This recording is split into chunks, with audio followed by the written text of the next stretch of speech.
You see, I think you Tennesseans need to keep more money in your own pockets. I think you need to keep more money in your local county, in Hawkins County and in Shelby County, in Hamilton County and in Roane County, and not send so much of it to Nashville. We have bought into this thing that inflation is only caused by the federal government and those federal officials that have us $38 trillion and counting in debt. Let me tell you, friends, they can't fix our financial woes in Tennessee.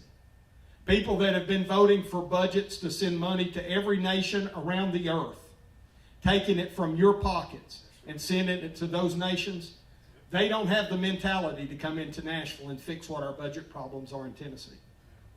In the last 6 years, the United States, we saw about a 52% growth in our national debt, that $38 trillion number that I just quoted. And if you go watch the debt clock, you're going to see the numbers spinning so fast that last digit, you can't even tell how fast it's going. Yet in the state of Tennessee, our state budget, balanced, quote unquote balanced, has grown by 59% in that same period of time. That should concern you. As long as we continue to grow the budget in Tennessee, you're not going to be keeping more money in your pockets. I think Tennessee's best days may lay ahead of her if we start keeping the money in our pockets and in our local pockets and stop the corporate welfare. We should not be spending ball fields for billionaires, money to build ball fields for billionaires in Nashville, Tennessee, nor in Knoxville, Tennessee, nor in Chattanooga, nor in Memphis. And we do that. There's $13.5 million went into the budget this last year, a budget that I voted against. I could not in good conscience vote for a Republican budget that was going to increase by 59% over a 6-year period of time, and that included corporate welfare when we can't even reduce the price, the cost, the tax on our groceries from a state position. You pay right now 4% on your grocery. Every time you go buy a loaf of bread, a gallon of milk, a dozen eggs, you pay 4 cents on every dollar, and it goes to Nashville, Tennessee. Every dollar we send to Nashville, Tennessee, you never get a dollar back. You never get more than 99 cents back. We have conditioned ourselves in the counties and in the cities that we have to have a handout to Nashville, Tennessee to get them to deposit money into our pockets. In many cases, that goes something like this. The state who has collected those taxes from us and those fees from us and put it in the coffers in Nashville, Tennessee, they say, we're going to offer a grant to your local communities.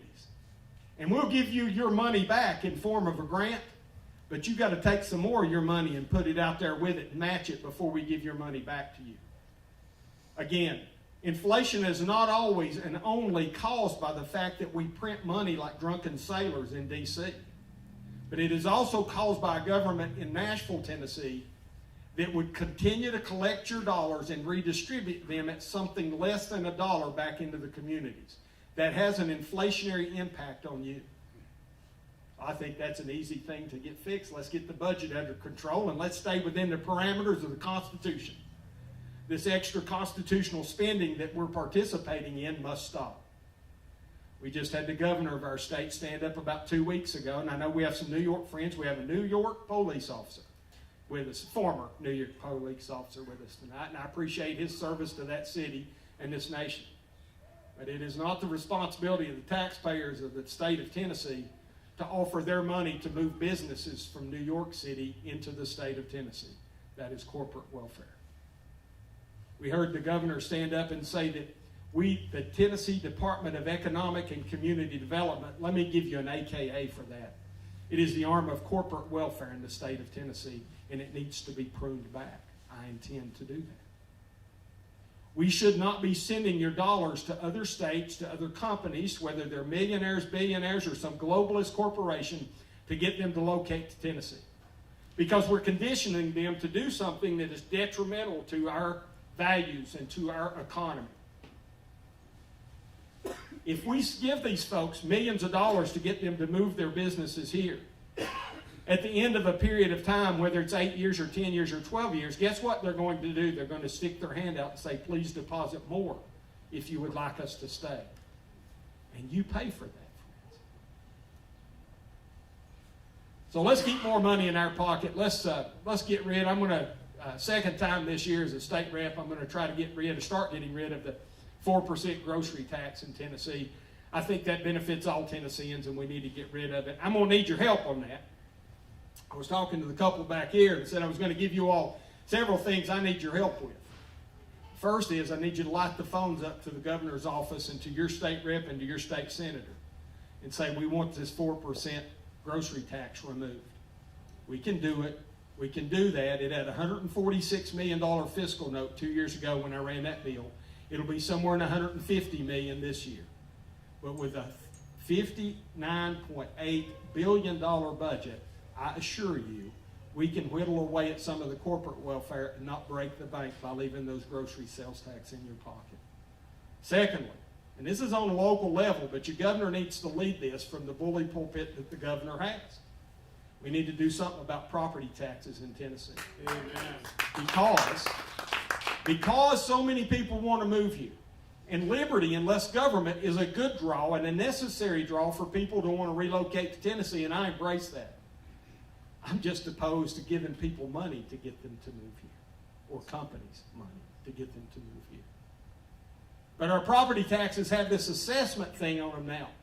And because the property values have gone up so much, if you bought a house 7, 8, 10 years ago and you give $250,000, it is assessed today at perhaps $500,000.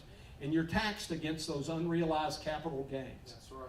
None of us believe in unrealized capital gains, I don't think. If you believe in unrealized capital gains, you might have missed the Democrat meeting, which is on down the road there in the dark. So, we want to take that on in this bill that I've got this year. The second thing that we want to be able to do with that, and it's going to be an uphill battle. Again, you need to light the governor and your representative and senator's phone lines up and say, we demand this. Not because it's Monty's idea, because none of what I'm talking to you tonight is about Monty Fritts. Not a single thing. It is about liberty. It is about less government. It is about your children and your grandchildren and your children's grandchildren growing up free men and women in the state of Tennessee. If we do not course correct, if we do not set another azimuth, we are going to be no different than some of those states that we like to criticize today, because we're headed the wrong way. Second thing that bill is going to do is protect primarily older folks. But it's not age specific. You should not be dispossessed of your real estate, your home or your farm by the government because you're a delinquent in property taxes. We need to end that in the state of Tennessee.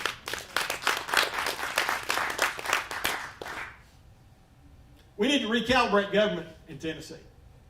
Our founders understood that government was a necessary evil. And it was supposed to be small and somewhat efficient in what it does and accomplishes, and have a very limited scope. We have forgotten that in our federal government and in our state government. We have decided, as a matter of fact, I'm a Republican. I think I'm the most Republican person you'll ever meet. Maybe, maybe not. I can make that argument, especially compared to some of these knuckleheads that are in Nashville. And the ones in D.C. can't even get on the same evaluation scale. I can promise you that. When they're assessed against their voting records, which is really how your politician is working for you, or your public servant, is how they vote.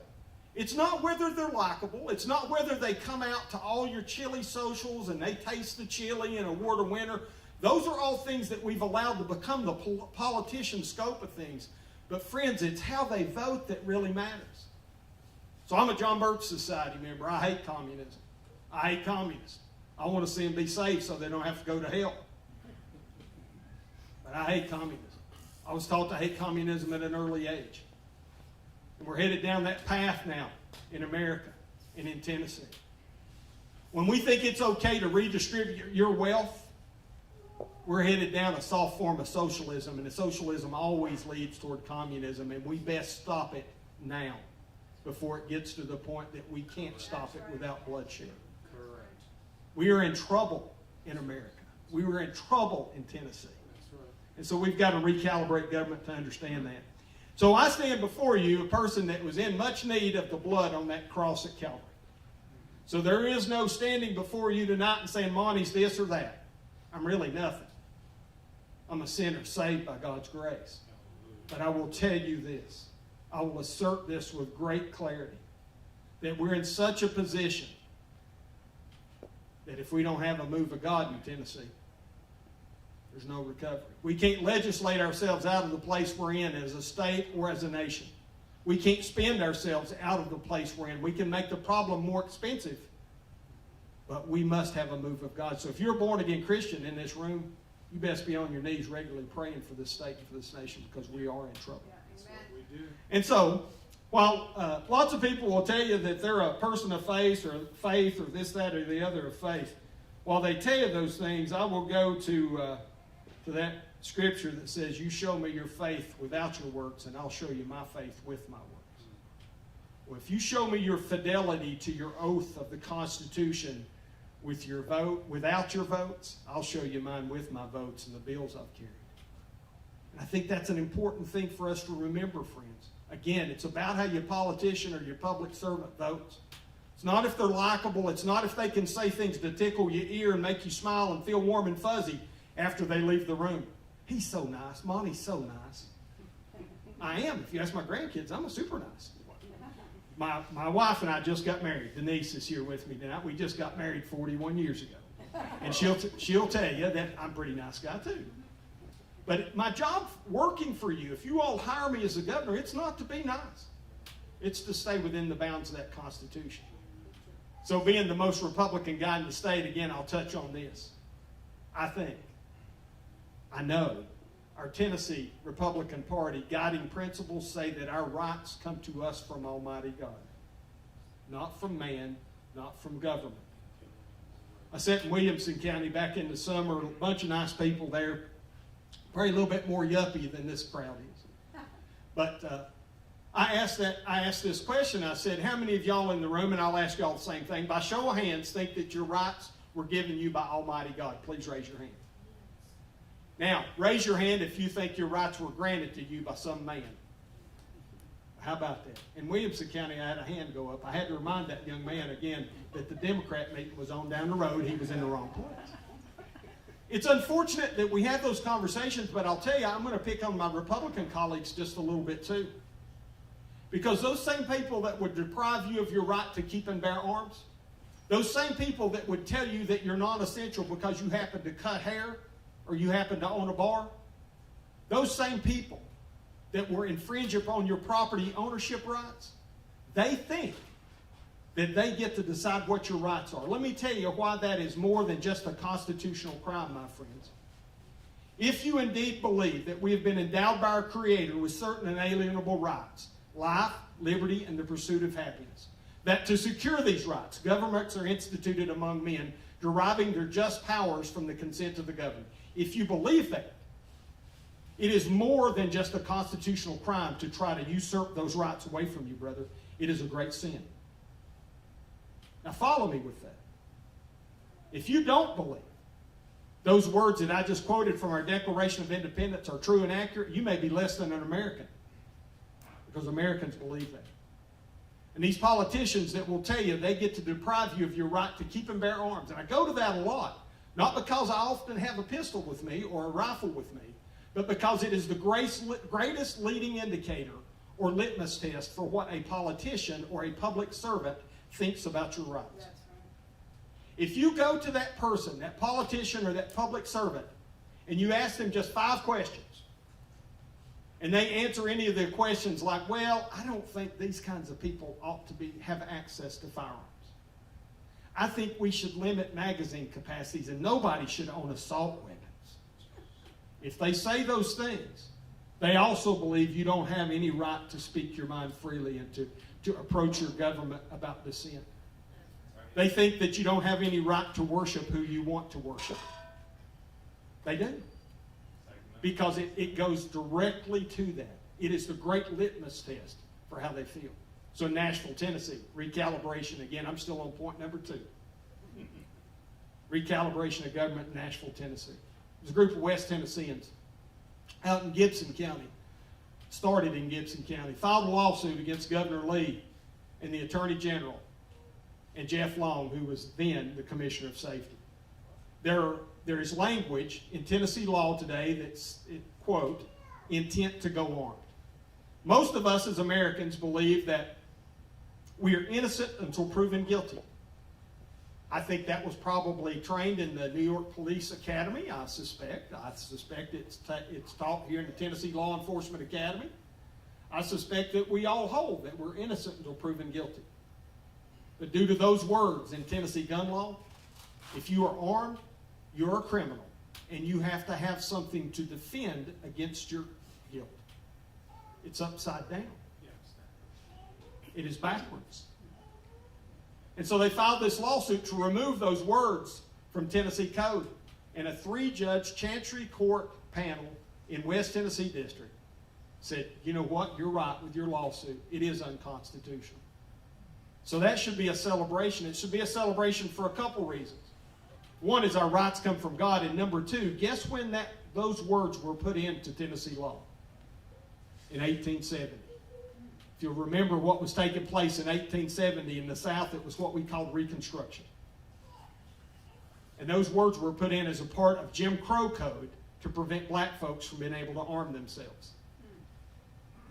So our governor, our current governor, and the Attorney General appeal that decision. They don't agree that it's unconstitutional. And they're spending your dollars to defend that appeal. And they are, by doing that, extending Jim Crow law in the state of Tennessee.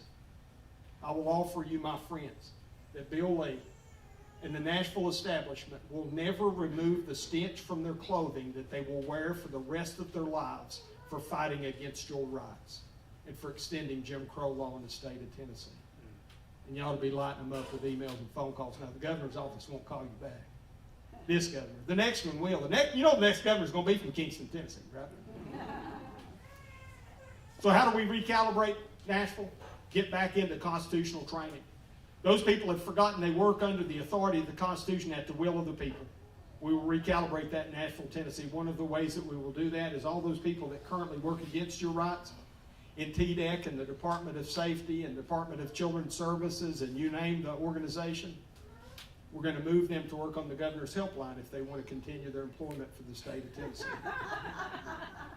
And they'll get the opportunity to answer phone calls and emails, and you'll get a chance to let this governor know what you think, good or bad.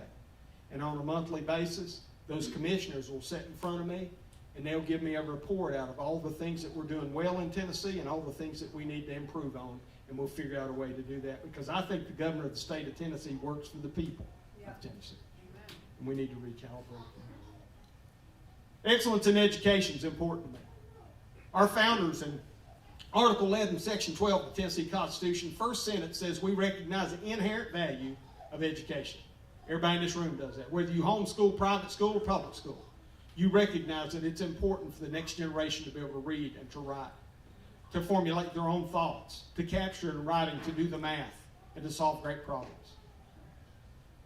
But what we decided to do in Tennessee is we decided that we're going to incentivize people that can already afford to send their kids to web school in Knoxville. There's nothing wrong with web school in Knoxville.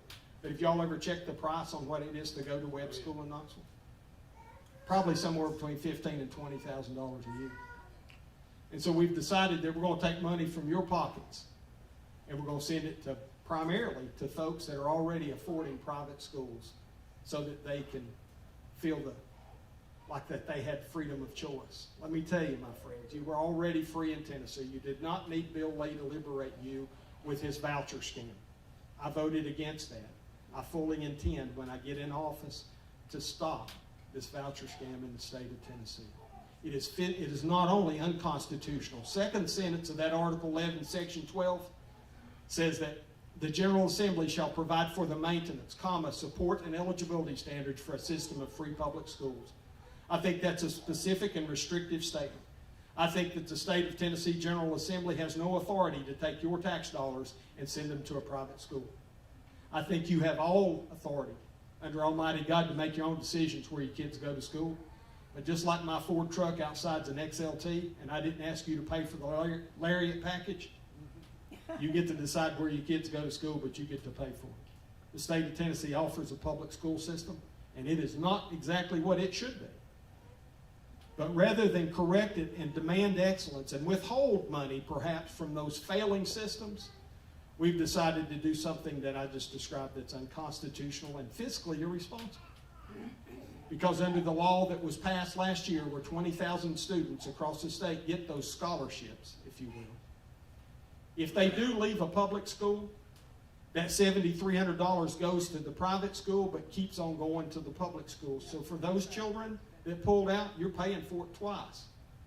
You're paying for it twice. Tell me how that makes any sense. We need to stop that. Election security is a big thing. Every person in this room suffered under the illegitimate Joe Biden holding office. We know neighbors that died or were killed. Family members, yes, sir. Part of the reason I ran for office, I think one of the first bills I carried was because we had a dear friend who left her husband in the hospital and wasn't allowed to visit me. He died by himself 2 weeks from there. Probably know those stories in this room. Election security matters. And while our elections in Tennessee may be better than the rest of the country, we're evaluated as such. We cannot risk that. We absolutely must have a continuous improvement mindset with our elections in Tennessee. If you can't protect your personal information on your computer right now, why would we ever think anything connected to the internet is safe for our elections? Why do we continue to have voting season rather than election day? We need to stop that. When some of my conservative friends in Nashville try to pass legislation that would require voter identification to be more robust, people in the Department of Safety shut that down. Did you all realize that? No. Jody Barrett carried a bill that was, now he's not allowed to pass bills because he's offended some of the thin-skinned Republicans, right? He's another one. I'm told I'm on that list as well, that I'm not allowed to pass legislation because I've said things that have hurt somebody's feelings. Yeah, I don't know. The truth hurts. And it's not weaponized truth, it is just the truth. But he had a bill that would require a driver's license issued to folks who are not citizens. And it's okay to issue driver's license to people who are legally here. But it needs to say non-citizen, big red ink or something across the top of it. And we need to train better for those folks that work the voting polls, so that they think it's okay to say that they're going to interrogate that identification. That doesn't mean, brother, they're interrogating you. But they need to be looking at what's on the ID that you present, and does it match what's on the voting polls, and does the face match that they're looking at? According to Trump's estimates, if he's right about that, 21 million people illegally come into these United States. They come here to economically destroy us. That's happening right now in the state of Tennessee.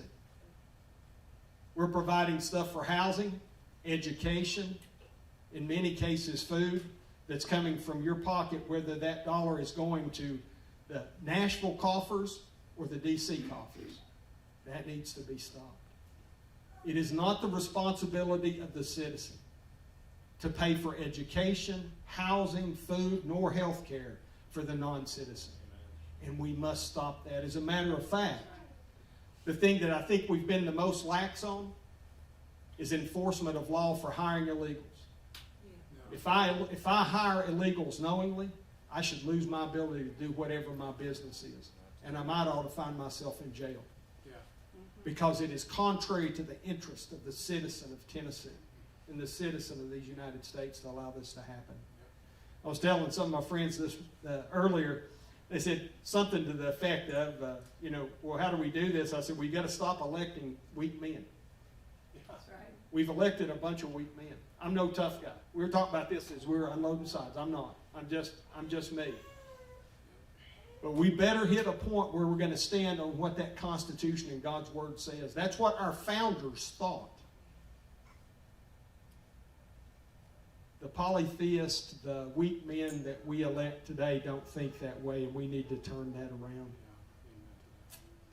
Last thing I'll touch on, then I'll take some questions. Because I think Tennessee's best days are ahead. Energy is important to our economics. We've allowed failed policies in D.C. to make great perturbations in what it costs for kilowatt hour, even in the Tennessee Valley Authority. We shut down coal plants and don't replace the capacity. We make promises that we're going to have new nuke plants, TVAs at a debt structure. They can't build a Watts Bar Unit 3 or a Sequoia Unit 3. We're promising that we're going to have small modular reactors. I'm all for that. I understand the nuclear supply chain pretty well. But there's a couple long poles in that tent, and as long as we allow some federal bureaucrat to decide that we're going to make coal a 4-letter word and shut it down before we have replaced that capacity with something else, we put you at great risk. We set up my first year of Tennessee Energy Policy. The second year, we restructured the Energy Policy Council to have subject matters in place for everything from crude oil to natural gas to the coal, the power distribution, and the nuclear energy. We can do this, but we've got to have somebody that will lead. While some of our federal counterparts will tell you that they have a plan for energy, they have sat idly by, while the Tennessee Valley Authority has attempted to take land once again with eminent domain in Cheatham County, Tennessee. Did you all hear about that? Yeah, they decided they were going to take thousands of acres of farmland in Cheatham County, Tennessee, to build a methane plant. And we have thousands of acres that the TVA is responsible for now to build on, and they opted not to do that. Only a couple of us stood up for that. John Rich probably stood up the most. He was the most vocal, and he's got everybody's phone number, which was a good thing. But a couple of us wrote a letter to the TVA and said, what are you thinking? If we're going to stick a small modular reactor in Rogersville at some point in time, you best not lose the confidence of the voting public, or it's going to be a hard thing when you decide to build that little facility in Rogersville, Tennessee, or Kingston, Tennessee, or part of my district, even Oak Ridge, where we're pretty uranium friendly. We have to lead on this, but Tennessee's got to have a seat at the table. While some of the federal folks have told you that they have federal office and hold federal office right now, that they're going to be able to turn things around, that they have a plan, they can't give you any specifics. They won't talk about these tough things. They'll want to continue to send your sons and daughters off to some hygienically challenged part of the world to bleed and to die and to see things that God did not design our eyes to see and our hands to do, because of the defense industry that's making lots of money for it. I stand up for this defend the guard thing in Tennessee. I think we should not be going to war without a declaration of war. I think our founders understood that if you don't have the full engagement of all the public behind it, it will be an effort in futility, and you will bleed, and you will expend the nation's treasure for nothing. Many of us have had a part in that. It's time that we stand up. It's time that we get on with the Constitution specifically. So as I started, I talked about two different economies. Our economy in Tennessee needs to be restructured to be realized that it's your wallet and your pocketbook that is the initial driver for the economy in the state of Tennessee. It's not the corporate welfare that we issue to build a new Tennessee Titans stadium. You all know how much of your money went into the Titans' new stadium. Have you all heard that number? $550 million. One of the reasons I ran 4 years ago, ran for this office the first time, was because I had a state representative that voted to send $550 million Tennessee dollars to the Tennessee Titans so that those football players wouldn't have to play in the rain. Had you all not heard about that? $13.5 million went for the new stadium for the Knoxville Smokies this past year. I think I mentioned that earlier. We shouldn't be doing it. We should not be doing it. Meanwhile, we continue to collect those dollars from Granny, who lives across the hill in a house that she's been in for 65 years, on every loaf of bread that she buys. We've got to fix that. We need to recalibrate Tennessee government. We need to realize that our rights, our liberty, comes from Almighty God. Liberty, by definition, 2 Corinthians 3:17, where the Spirit of the Lord is, there is liberty. And liberty is very simply this. You stand before Almighty God, your fellow man, and your civil government, with the opportunity to choose to do the right thing. If you do the right thing, you get to share some of the reward for it. If you do the wrong thing, or sin, you bear the consequence for it. That's God's economy of liberty. It applies in everything. It applies in our government. It applies in our home. Liberty is a precious thing. It's not only written in the Declaration of Independence, it's in the preamble to our Constitution to seek the blessings of liberty to ourselves and posterity. Liberty is an important thing. It's in our Pledge of Allegiance. Liberty is a tremendously important thing. So I'm asking for your vote. I'm asking for your help to bring liberty and less government to the state of Tennessee. I fight an uphill battle. It is an impossibility for me to beat the $30 million or $25 million that these people are going to spend to get elected, unless we have God's blessing. And you practice your liberty by picking up your phone and calling 10 people who will call 10 people who will call 10 people. If you're a liberty and less government person, I'm your only candidate. If you have a thirst for liberty and a sickness and a distaste in your stomach for government that continues to grow and politicians that continue to lie to you, they tell you that they're going to support your 2A rights and then they don't. They tell you that they support tax relief, but you never feel it.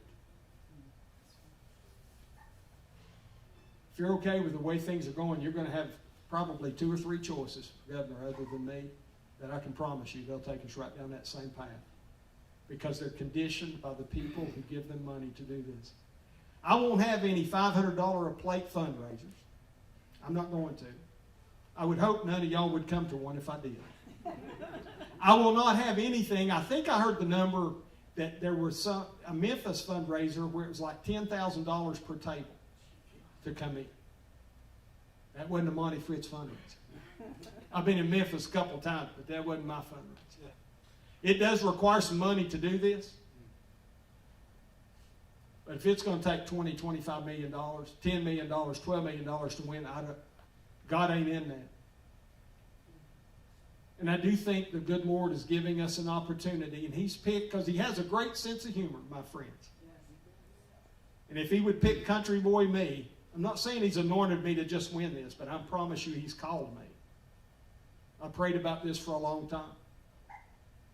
We better start standing on the authority of the Constitution and God's Word, or His judgment on us is coming.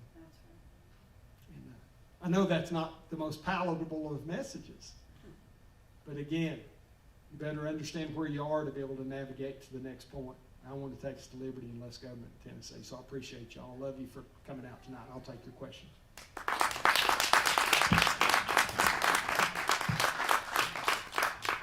I'm going to test this. Okay. So I'll walk around.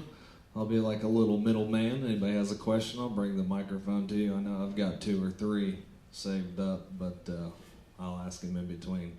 We got a first taker over here.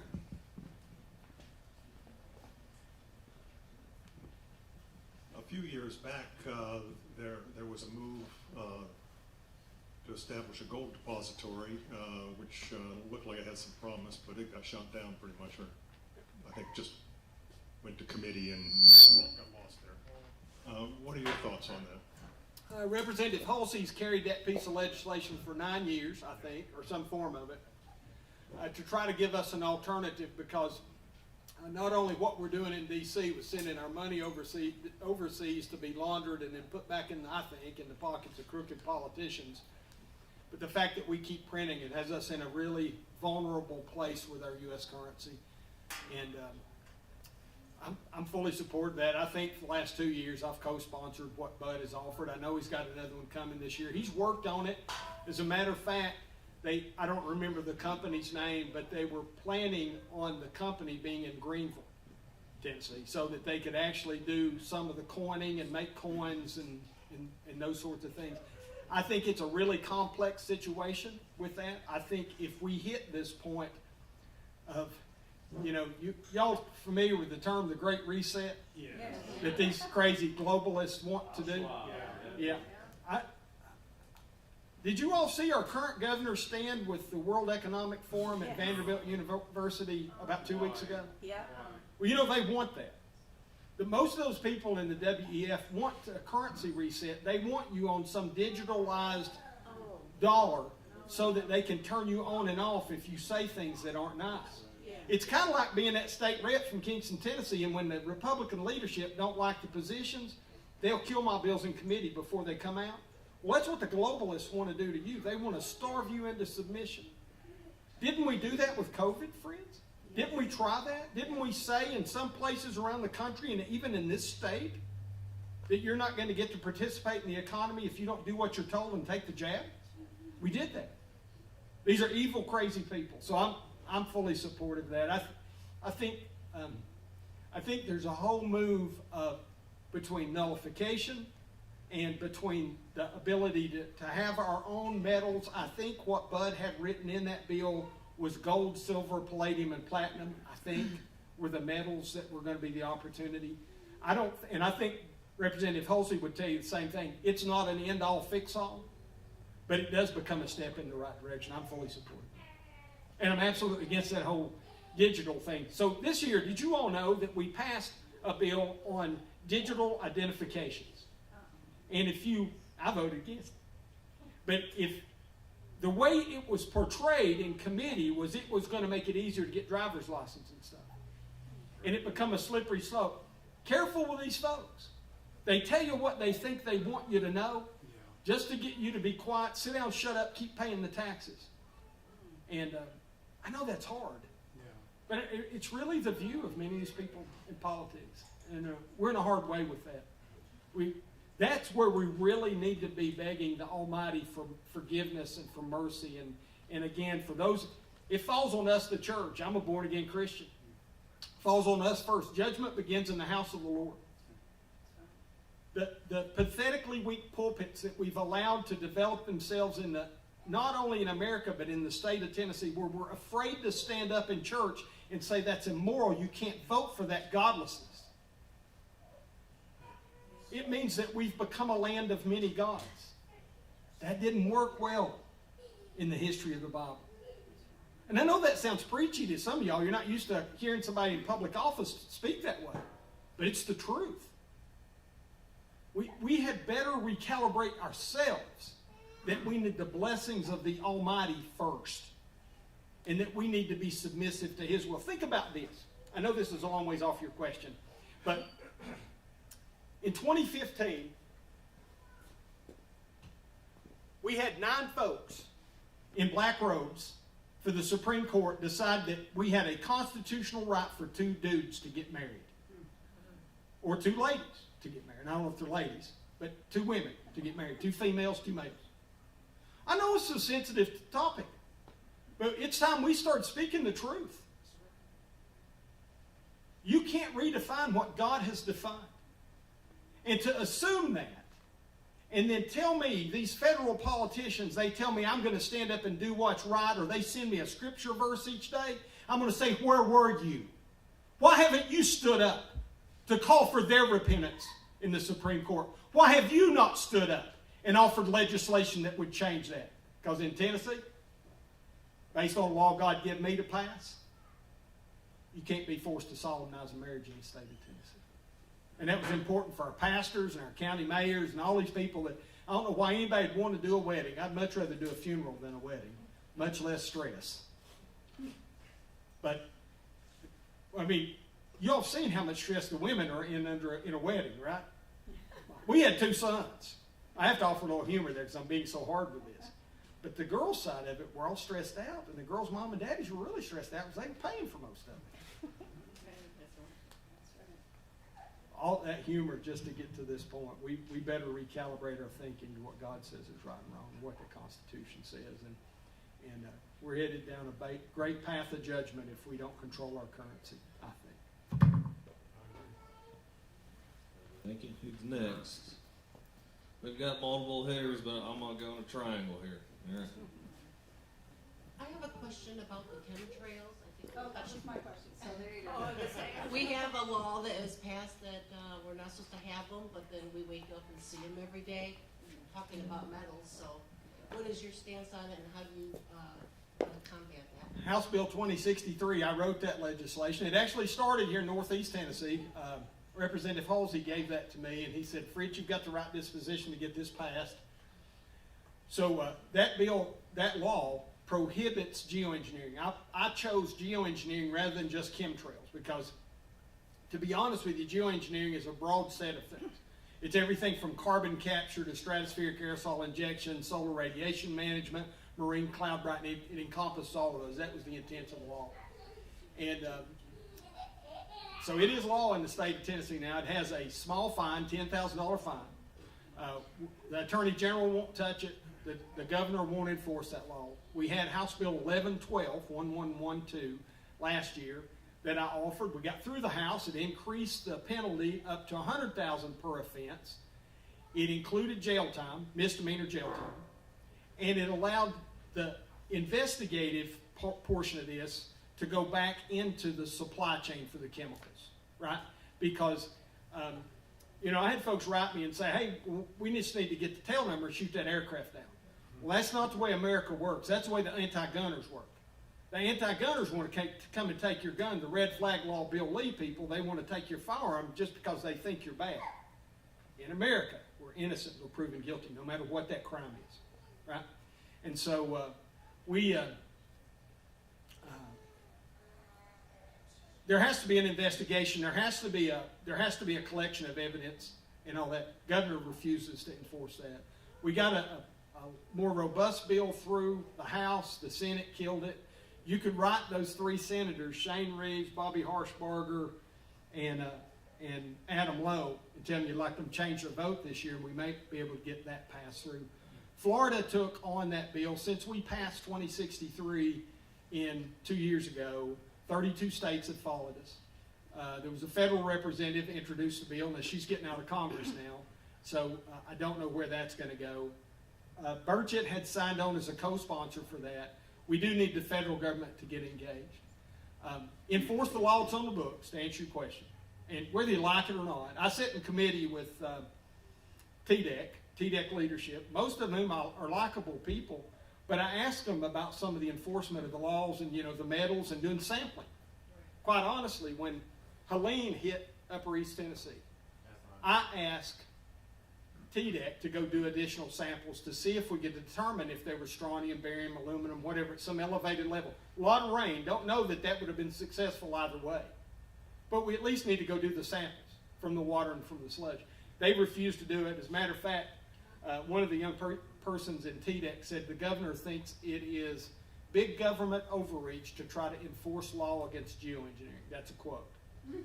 And so we don't have any leadership from the governor on this. This governor, I have a whole different worldview on this. I think it's an immoral and unconstitutional thing. Yeah.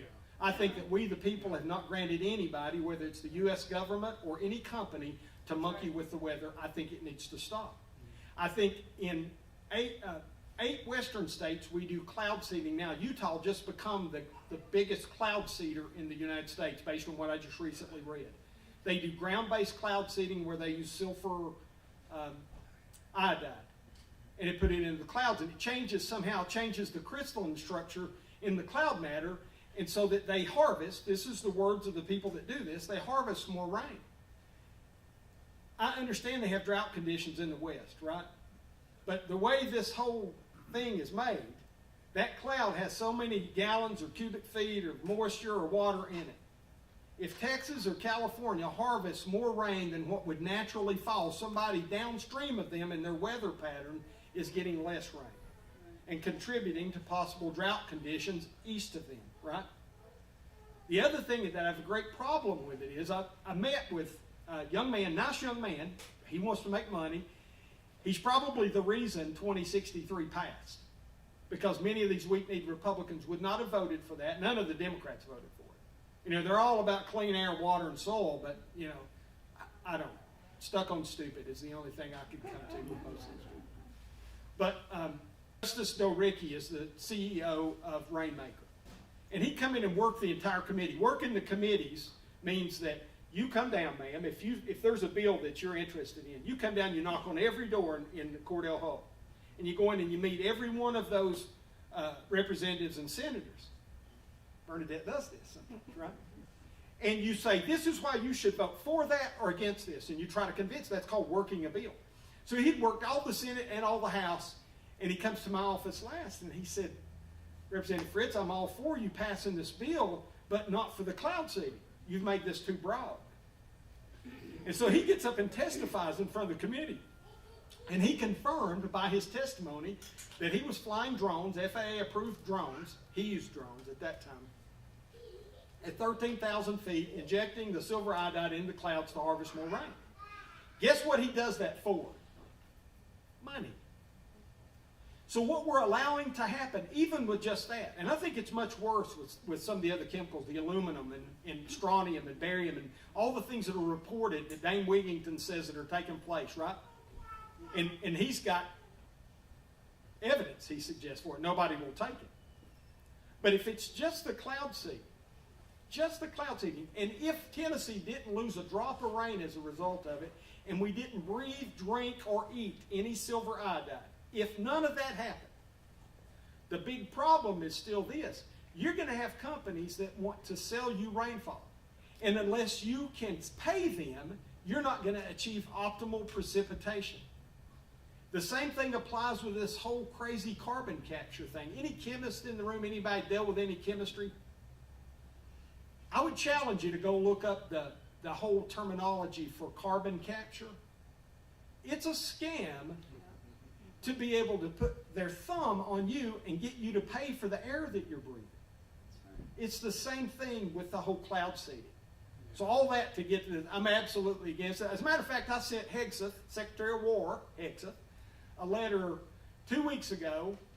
I have to give credit to Doug Mastriano, who's running for governor up in Pennsylvania.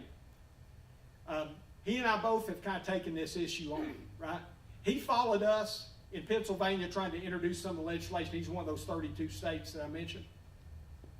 So Doug sends a 4-page letter to Pete Hegseth and says, stop doing this. We think that the military and other agencies are a part of this stratospheric aerosol injection, trying to dim the sun.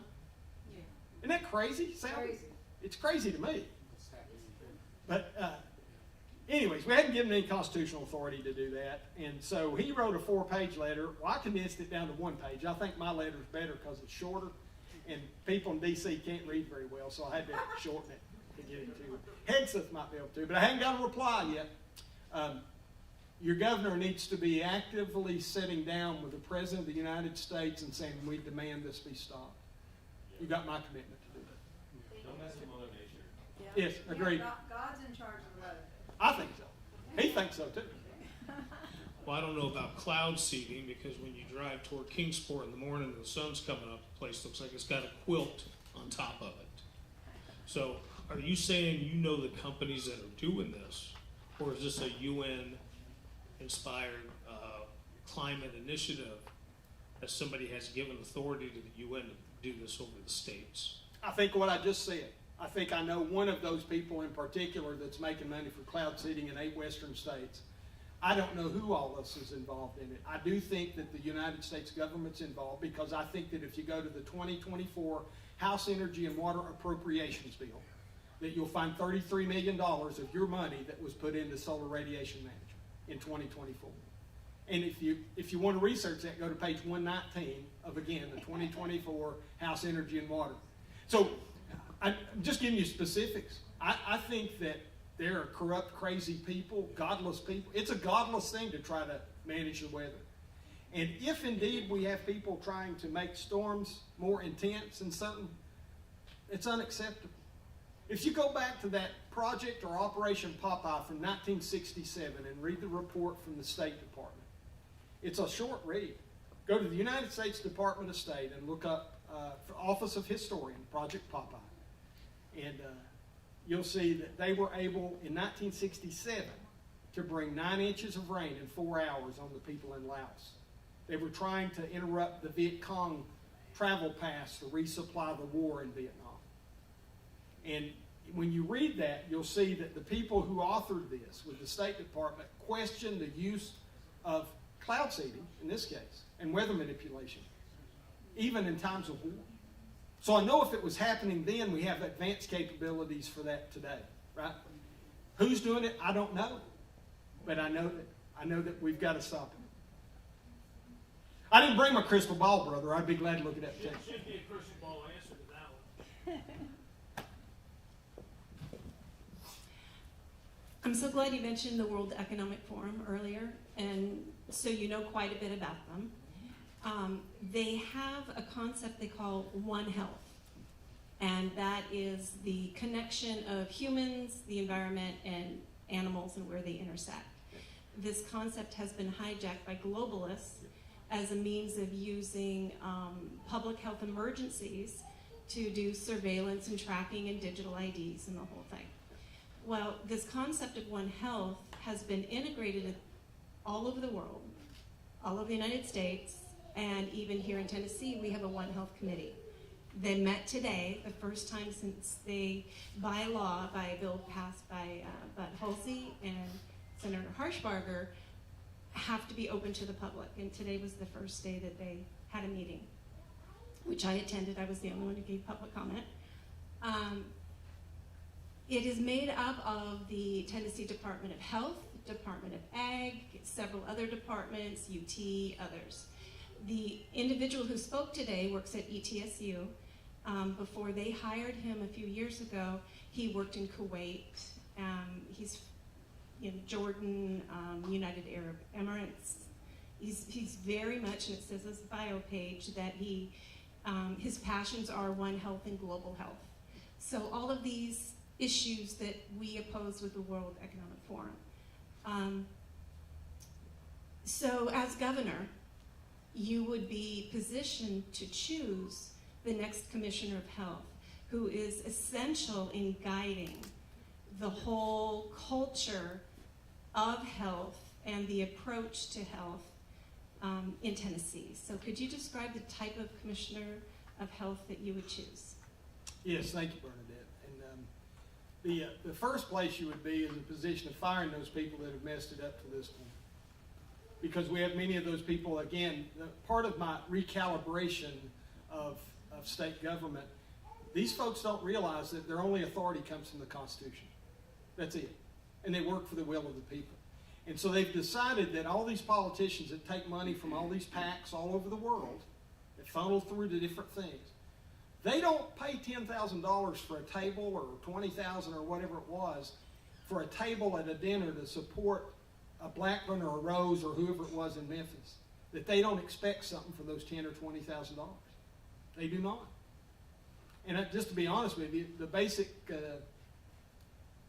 not just those two folks, but the average federal politician I know doesn't have the consistency in their backbone to stand up against a little pressure, much less much pressure.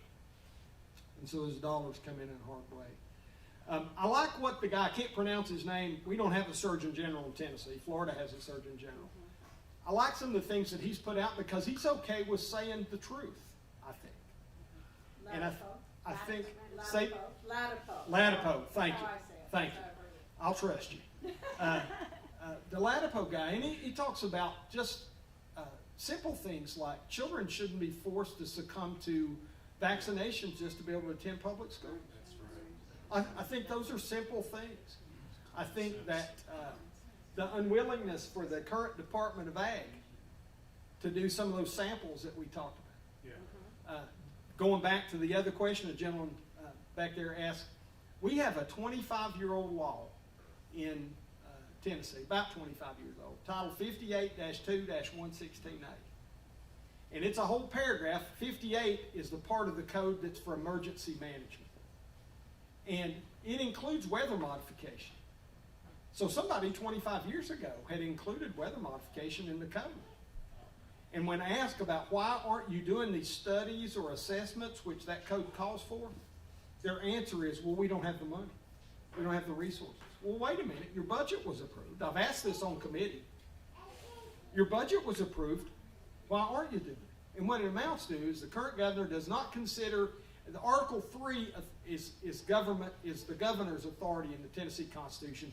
And there's lots of things in it, but when you boil it down, it's faithful execution of the law. Right? That's the kind of the boil down of what the governor's responsibility is. And he can do pardons. He can veto stuff. But the basic thing is faithful execution of law, and we're just not doing that right now. I think that person who is the Department of Ag, the Department of Health, Children's Services, Safety, go down the list of all 23, because we have 23, right? Go down the list. They have to first Our Constitution lays out several requirements that you have to meet before you can hold public office. I think that ought to be the same standard for those folks.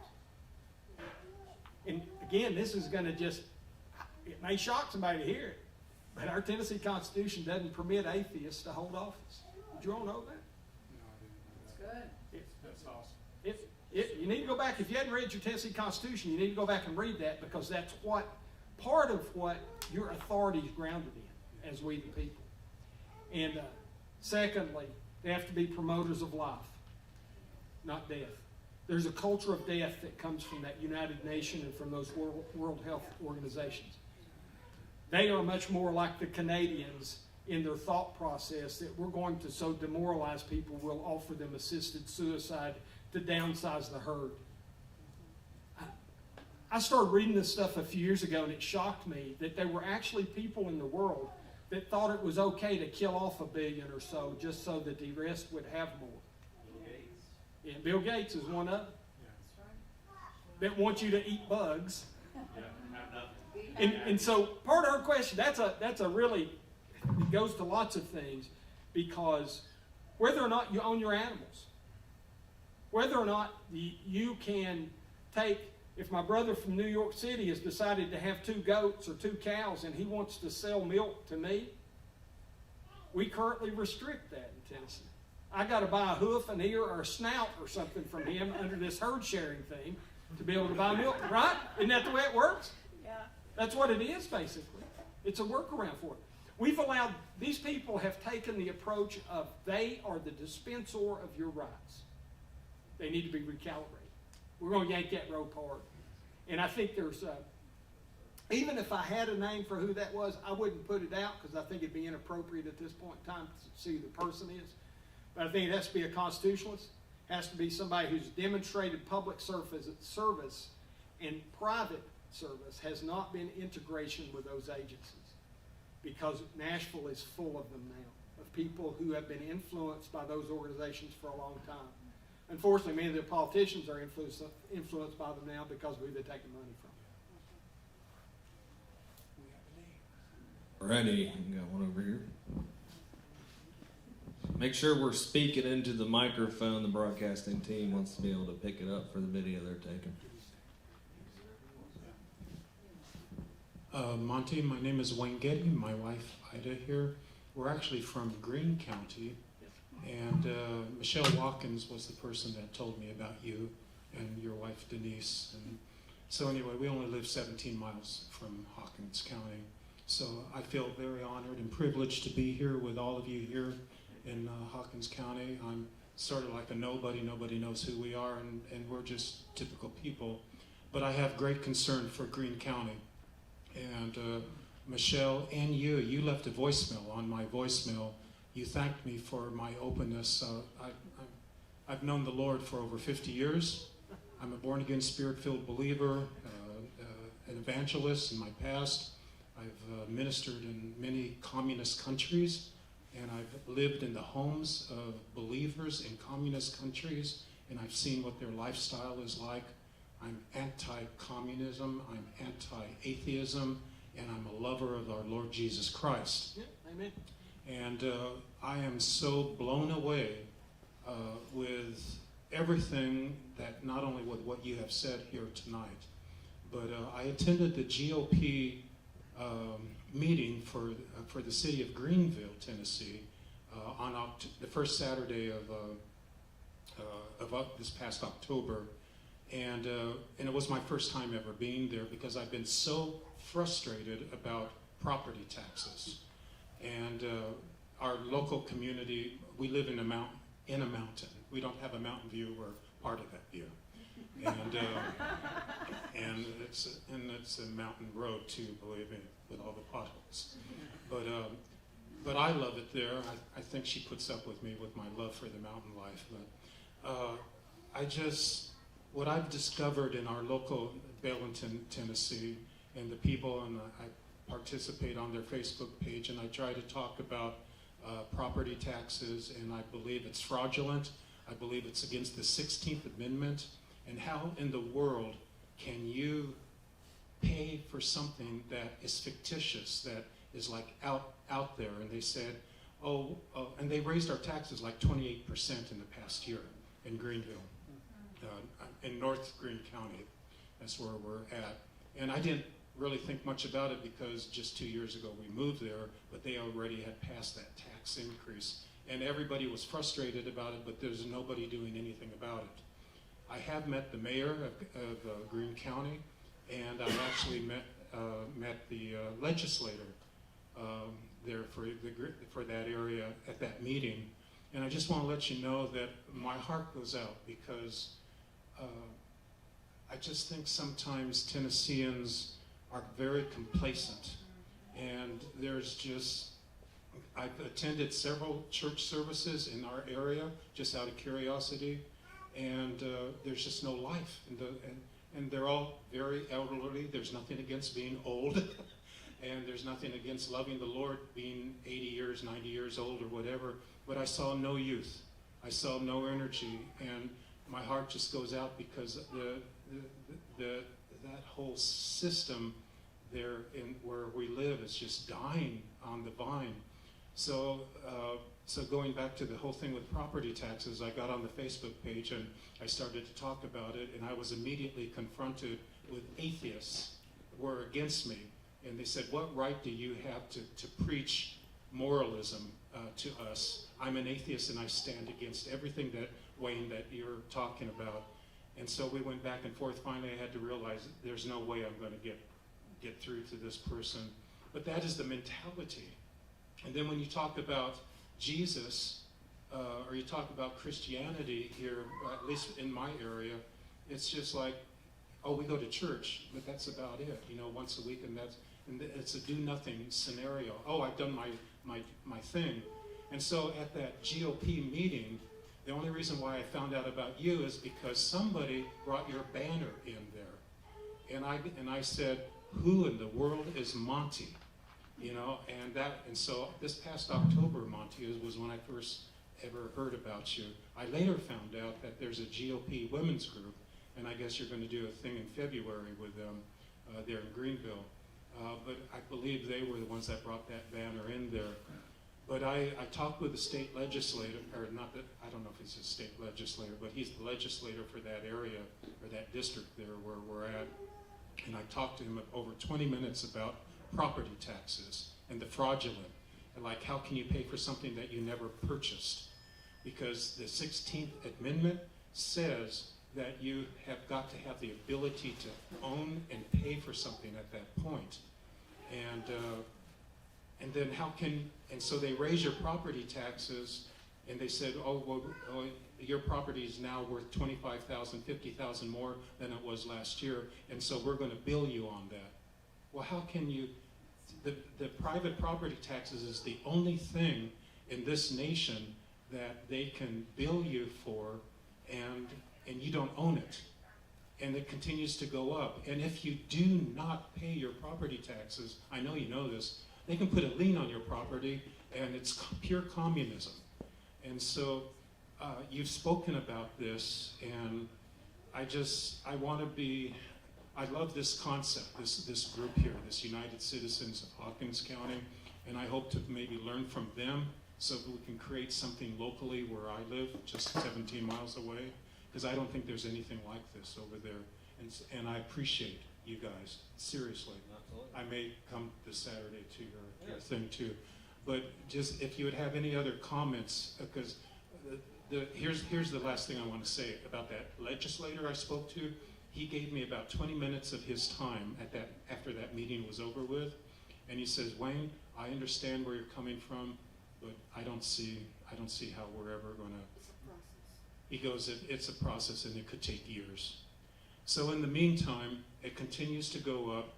The mayor is doing absolutely nothing, doesn't even want to hear about it or talk about it.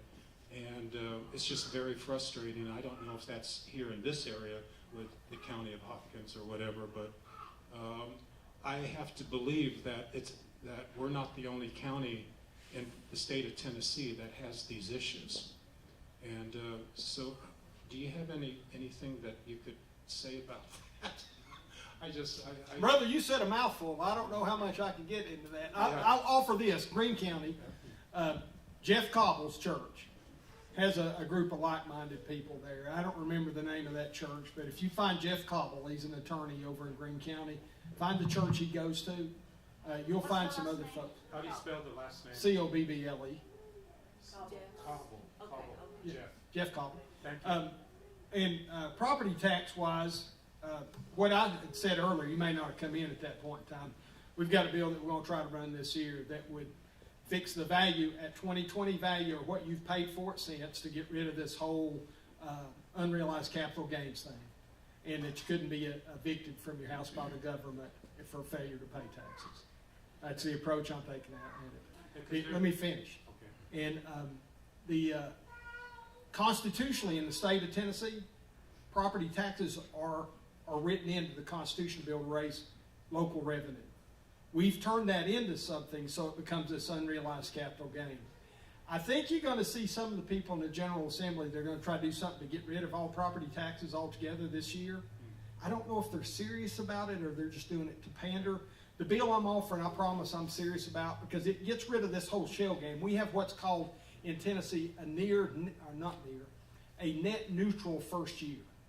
So that if your appraisal on the 5-year assessment goes up by 80 or 90% or whatever, the county can't collect more revenue, not supposed to collect more revenue than they did the prior year, and it causes the rates to go down, right? The rate at which you're assessed. What I think that becomes is a little bit of a shell game.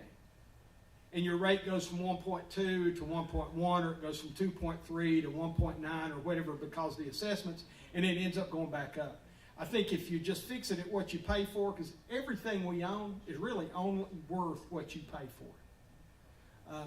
I don't know what the other people that are offering legislation that might do away with the property tax, what they're going to offer to replace that as far as revenue collection for the locals. One thing that would concern me, because I've met with a guy that's trying to do something similar to what California did, is we don't want to give Nashville too much control, right? And I think I still think that part of this Prop 13 thing that California did put more authority in Sacramento than it did in the counties. And I think it ended up being some of the demise of the state of California because it allowed Sacramento to have more authority than it had before that. I think there's some near-term gains with it, but I think we better move cautiously with that. Yeah. So I think a couple things. Yes, sir. So. Are you talking to me still? Yes, sir. Yeah, I also heard, and you can tell me if I misheard or misunderstood, that as a possible resolution for private property taxes in the state of Tennessee is that it was said that the tourism amounts of money is close to $30 billion, and that it would be a possible alternative to maybe tap into some of that with that revenue that brings to compensate, because the whole fear factor that, oh my God, if we stop paying, if the county, because it's always with the counties that makes, that their assessors are the ones that evaluate your property and everything. But how are we going to pay for the schools? How are we going to do this or do that? We need the private citizen, the homeowners to be like the piggy bank for the county. And and if you don't pay that or you refuse to it because you don't agree with it, we're just going to come in. We'll take away your property and throw you out on the street. And basically that's exactly what can happen.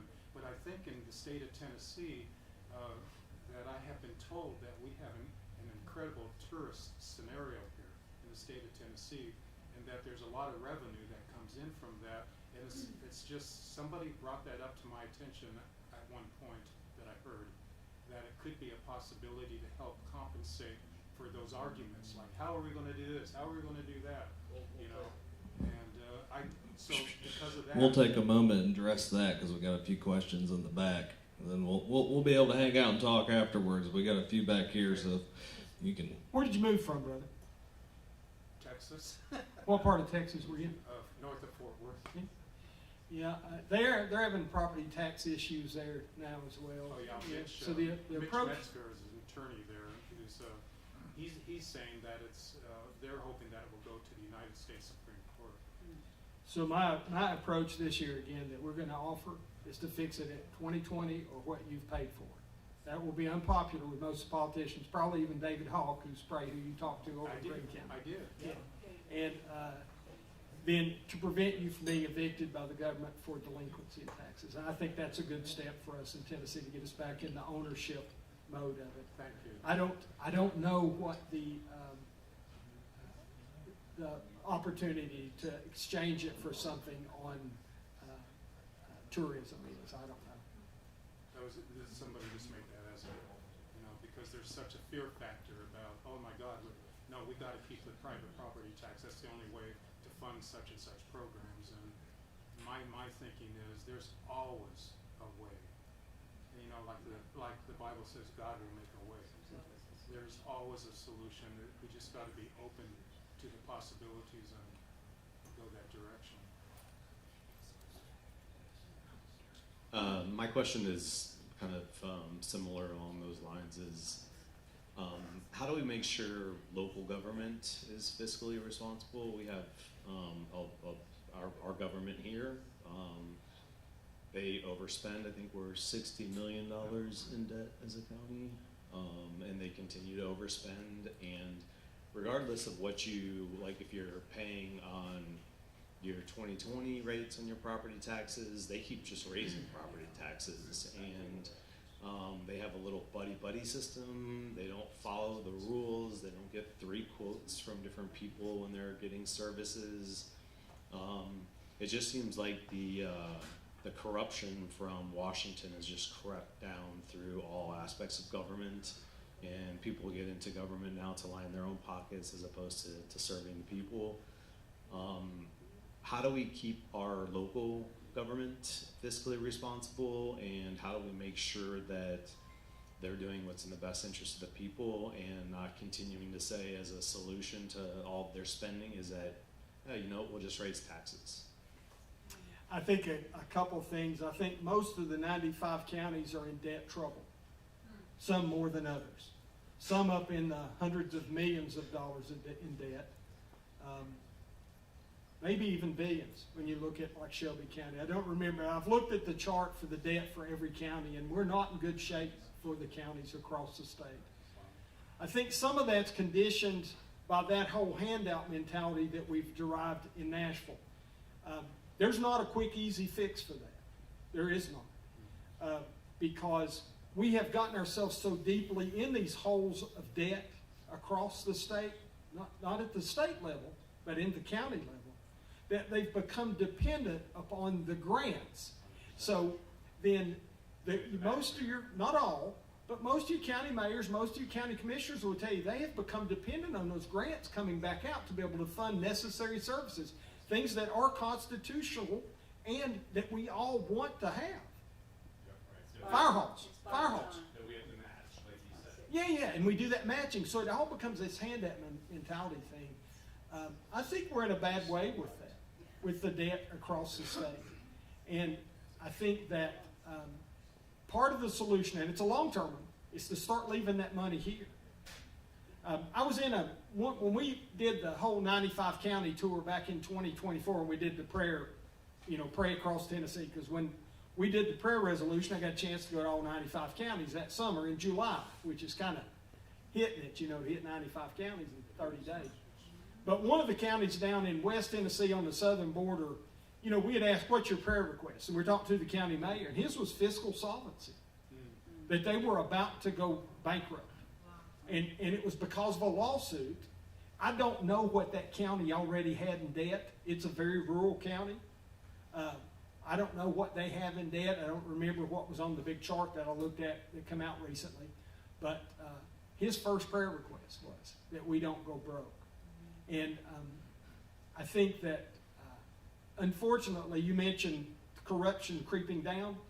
We've not only used those federal politicians for a bad example. So me and my Calf Scout brother, I tell this story occasionally. This is a good moment for a laugh, okay? Because this is a serious thing. It's probably good moment for humor. I'd done something, I had a drill sergeant, he was an old guy. I mean, when I was 19 years old, I joined the Army, and I had these old men that were my drill sergeants. They were like 26 and 27 years old. Remember back when you were a kid and you thought 26 and 27-year-olds were ancient? And he's smoking me, brother. I mean, he's tearing me up. And he said these words, I'll never forget. He said, Private Fritts, I would tell you that you're absolutely worthless, but you're not. I can always use you as a bad example. Now, as much as you may think that hurts when you hear it, probably other people heard that same thing. At least I'm hoping they have. But in life lessons, that's very much the picture of liberty. Because I think many of those 26 and 27-year-olds, unfortunately, they're all profanity laced in those days. But they were great philosophers in the way they put things out. And we choose each day whether to be a good example or a bad example, right? And so that day, whatever I'd messed up, I was the bad example. But we've allowed that to happen in our government as well. And it's easy to pick out the Mitch McConnells or the Nancy Pelosi's, both parties, people who are lifetime career politician failures that have just, the whole breaking it off is where the guy hits you with a shank in prison and breaks it off so you bleed out, right? They've broken it off in us collectively, right?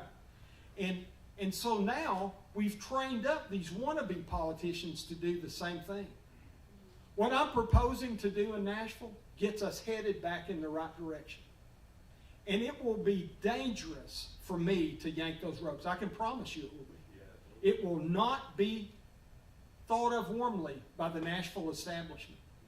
But I can promise you I'm going to make it painful on them. Just as painful as I possibly can and necessarily can. We have to course correct. So at our counties, I don't even know who your county mayor is, so I can say this with complete liberty, or your county executive or mayor, whichever you have. But we've trained them up wrong in many cases. We've trained them up wrong in many places across the state, that they don't think that they're held to the Constitution. We have state reps and state senators. If you mention the Constitution to them, you get the whole deer in the headlights look. You can't get outside those bounds. That's the point I was making early on, that it's the responsibility first of the Christian. This is a Christian nation. Yeah. We may be doing things horribly. We murdered 65 million babies in America, and that blood is on us. It still has a consequence. We continue to do that with pills today. Some of us who voted against a bill my colleagues hate it when I talk about this. House Bill 533 this past year. First, let me ask you, how many of y'all think Tennessee is an absolute pro-life state? Raise your hand. Well, that's good. We got one or two half hands up. If you ask your politician, they're going to tell you we absolutely are. Yet we passed two bills this year that one redefined what an abortion is, slightly, to go in the wrong direction. Secondly, we passed House Bill 533, which guarantees every Tennessean a right to in vitro fertilization and to birth control, to contraception. Well, first and foremost, I don't think it's the taxpayer's responsibility to pay for condoms for anybody, period, or any other form of birth control. But in that bill, it also included specifically the morning after pill. I'm not a doctor. Is there a doctor in the room or somebody who understands medicine, a nurse, practitioner, or something? So here's what I understand from doctors I've talked to. That hormone in those morning after pills does two things. I'm being careful because we had some kids in here. But that morning after pill does two things. It prevents ovulation, which most of us probably don't have a big concern about that, right? But the second thing it does is it prevents implantation. And implantation on the timeline of things only occurs after fertilization. Well, I don't know what you all call that, but I call that killing a baby. And we just passed that in the state of Tennessee. There were 37 of us Republicans voted against that bill. Several of us spoke against it. And I'm going to get back to the finance part. I'm illustrating a point for you. 37 of us voted against it. Several spoke against it. The leadership in the House shut it down because they knew they were losing votes. Right? Had a young representative from up in this area, up in Johnson County, Tim Hill, spoke very specifically about this bill and said that Planned Parenthood loves this legislation. Well, you could see the votes coming down, right? And the Speaker of the House shut it down. Leadership called the question, which means we're going to vote on this, and we couldn't get past the question. We voted. 37 of us Republicans voted against it. Every Democrat voted for it. And we had, I think, 8 Republicans that were present not voting. But there was enough. There were 30 Republicans voted for that. Let me tell you where that takes you. Other than the immoral side of that, other than the immoral that we are killing babies with morning after pills, there's the fact that if we guarantee it as a right, guess who gets to pay for it? If you go to your Department of Health now, back to Bernadette's question about the Commissioner of Health. I did 8 budget amendments last year in the budget, trying to get to a position where I could vote for the budget. 5 of those amendments were to take money out of the budget. I was the only Doge member, and I'm saying that with a smile on my face, in the Tennessee General Assembly. $110 million I was trying to take out of the $59.5 billion budget. Guess how much of that I was successful in getting out of the budget? 0. As a matter of fact, they didn't pass 59.5, they passed $59.8 billion. One of those budget amendments was for $10,000. And because I'd already read up on this morning after pill and knew that our departments of health were issuing those to people at your cost, which means you share in the collective sin, neighbors. I wanted to remove $10,000 just to put a shot across the bow, as they say, that I'm watching you, we're not going to do this. I couldn't even get that $10,000 out of that. So what does that have to do with fiscal responsibility? These people have forgotten they work for you, friend. At every level. At every level, you're going to have some good people that want to do the right thing. That I think that they feel like that they want to be a public servant to you, ma'am, or they want to be a public servant to you, ma'am. I think we have that in city councils and county commissions and county mayors and state reps and state senators. We unfortunately don't have that as a governor right now in the state of Tennessee.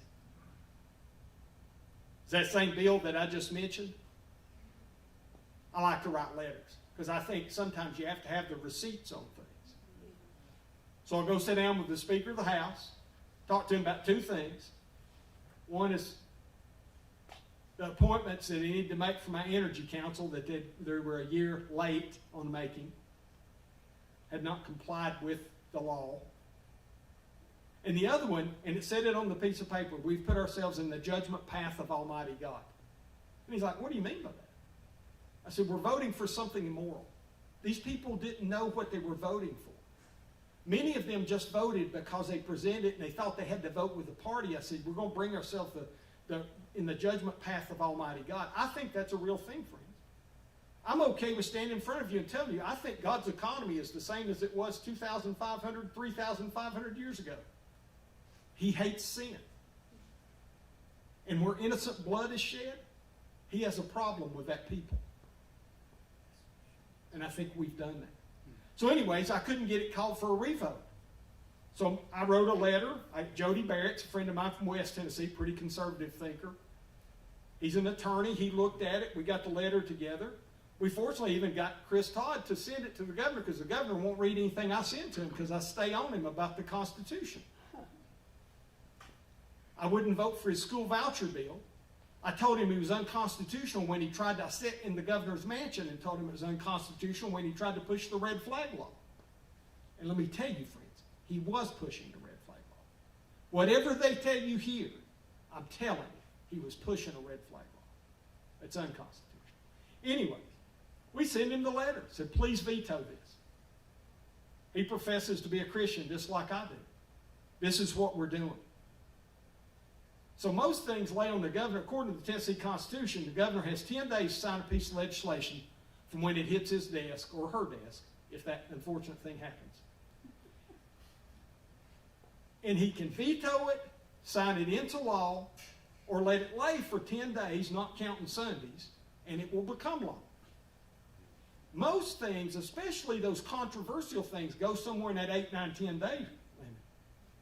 Within a couple days of him getting that letter, we know he got the letter. At 9 o'clock one night, they signed it. I'm not suggesting we have an auto pen in Nashville like we have in D.C., or had in D.C.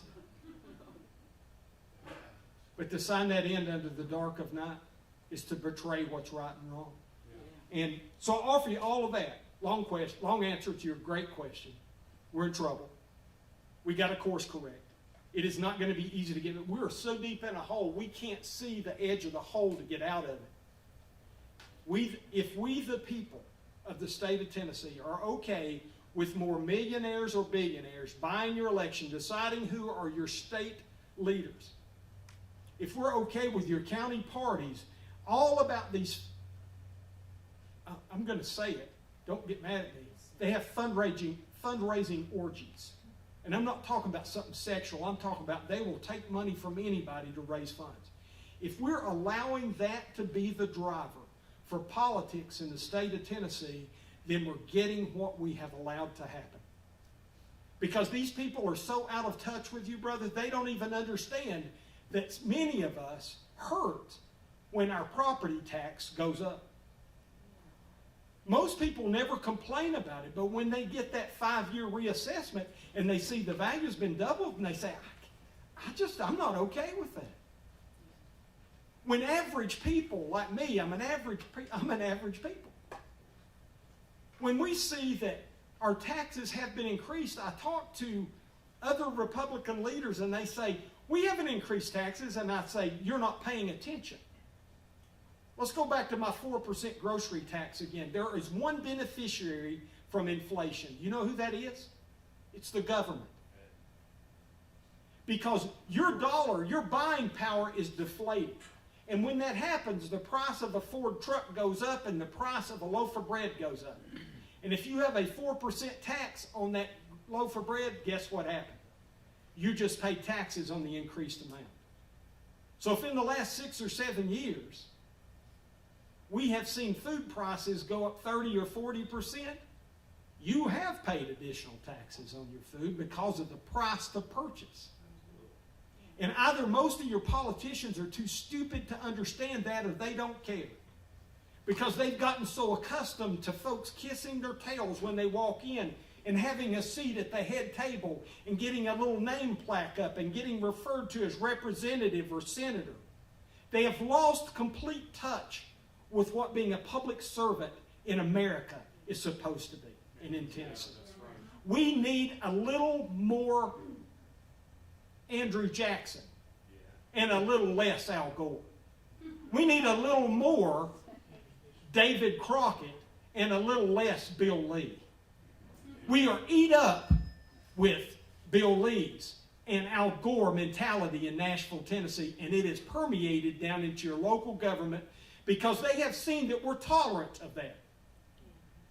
How many of y'all, I know it's taking a long time, I'm sorry, brother. This is important. And he's got me fired up. Now. The stage is yours. We're glad. I was just going to jump in real quick and say, are you fine if we have 2 to 3 more questions? Oh, yeah. Wonderful. Yeah. Okay. Yeah, we drove a long way for this, and some of y'all did. You drove from Green County. We have become conditioned that it's okay to have that type behavior. How many of y'all have read your Declaration of Rights in your Tennessee Constitution? You need to go read it. So the Tennessee Constitution, when adopted in 1796, according to Thomas Jefferson, everybody knows who Thomas Jefferson was, right? One of the most brilliant Americans ever lived. He said that in 1796, the Constitution of the state of Tennessee was the least imperfect and most Republican in form. That does not mean Republican Party. That means respecter of individual rights. These crazy communists today that come at you and say, you're destroying our democracy. Good, I don't live in a democracy. I live in a constitutional republic. Amen.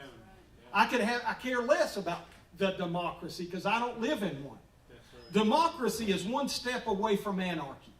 It is as soon as 51 people with purple bicycles decide that they don't like the 49 people with yellow bicycles, They'll put the yellow bicycles out. That's democracy. The republic is that your rights come from God, that you as an individual are entitled under the laws of nature and nature's God to be respected and heard as an individual. That's what our country's founded on. And we've forgotten that. We've allowed ourselves to hit this point of we're good at spending OPM, other people's money. And if that means we have to raise property taxes, they're okay doing that. But we can build a new civic center. I got to tell you, friends, I think we need to build a few less civic centers. I think that we not only stop the corporate welfare, but we get out of your pockets. We let the economy be much more pure. The velocity of a dollar that travels through the economy is at a more sustainable and healthier rate when it comes from your pocket than it is when it comes from the government. There's this whole theory in economics of duration in between or time in between, interstitial period of the dollar as it travels, and residency time of the dollar. And there's some perfect, according to the economist, calculation of that where everybody gains value, because if I don't have a dollar in my pocket, my wallet's in my truck. But if I pull out a $1 bill or a $100 bill, it has no inherent value. Not just because we have been devalued, as we talked about earlier, with the currency and the gold standard and all that kind of stuff. But it has no value. The value of that piece of paper is when I pass it to Chuck. And I exchange it to him for something that Chuck has that I want. And he holds on to it for a minute or a moment or a day or whatever that residency time is. And then he passes it to Denise. And Denise passes it back to the brother and sister behind her. And then it goes back to the back corner back here. And each time it increased value and quality of life of that person. That is the velocity of the dollar.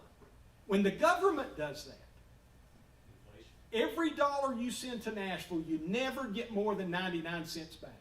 Because there's a handling cost for the washing machine in Nashville and D.C. And that has an inflationary impact on you. I didn't ask my brother, who's a New York police officer. But my guess is the economy's better for the average person here than it was in New York City. Quality, perhaps quality of life, but especially the cost of living is much better. Yeah. And even though y'all left family to come here, there was some benefit to coming to Tennessee. But we're doing things, and I hear my other politician friends say, and I promise I'm going to stop with this sermon. They say things to me like, Monty, we're much better than California, much better than New York. And they'll mention those. I would agree. I think that we are in most ways, maybe in every way, better, other than if you have family members or something. I think this is the sweetest soil on the earth. But California, New York, Minnesota, they are not the standards. The standard is the Constitution. And we can only compare ourselves to how we perform within the bounds of that Constitution, how we spend your money within the bounds of that Constitution, how we legislate and make laws within the bounds of that Constitution. If we measure on any other scale, we've used a perverted scale, and we have forced ourselves to get a misassessment of what we have done. So yes, if somebody tells you we're better in California, I'd say, yeah, I love the West Coast. That riding up through Santa Barbara and stuff's a beautiful place. I understand why people go there. But they're not the standard, right? It has to be the Constitution. And we've forgotten that. And that's why, brother, I think that we are in big trouble.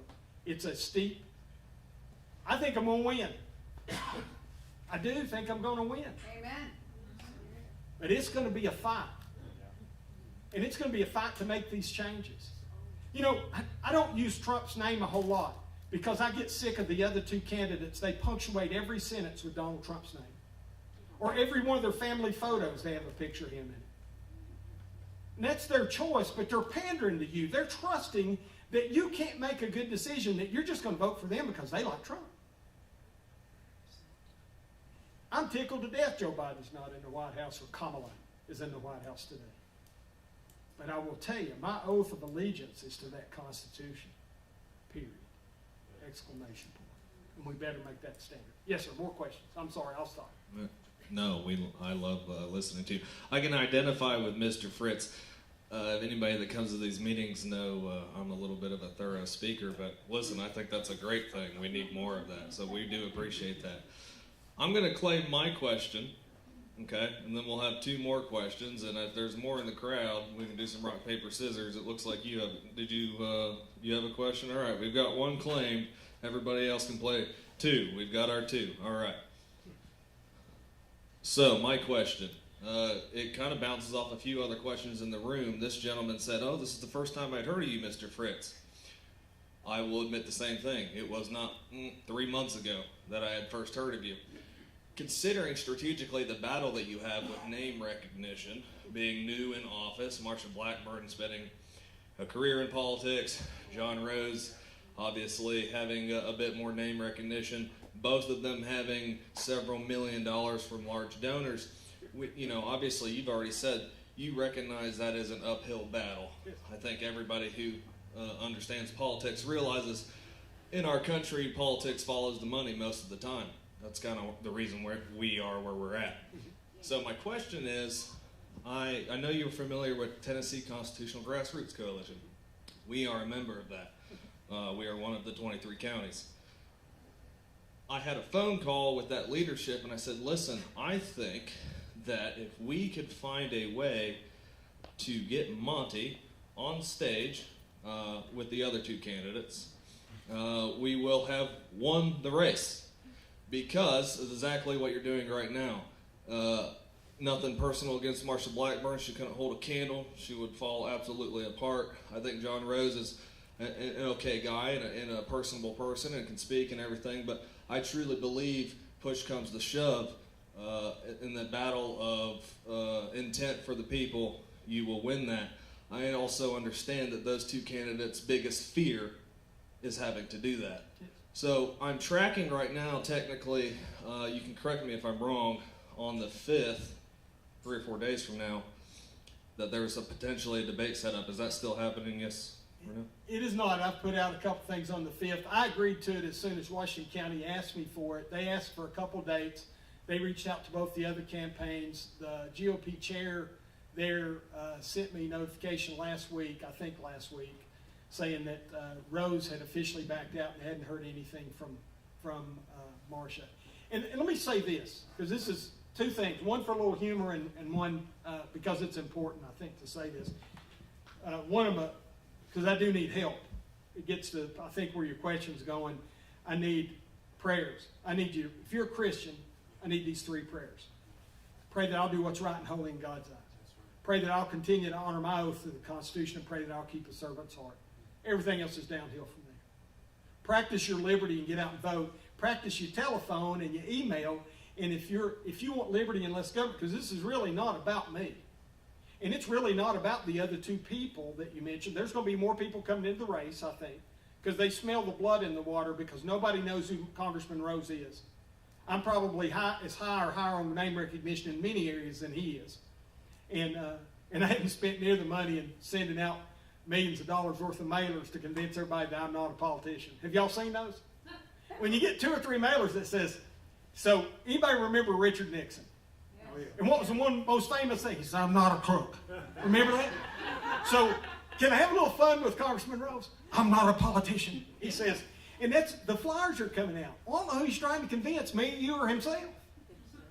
You can't wipe off 8 years of D.C.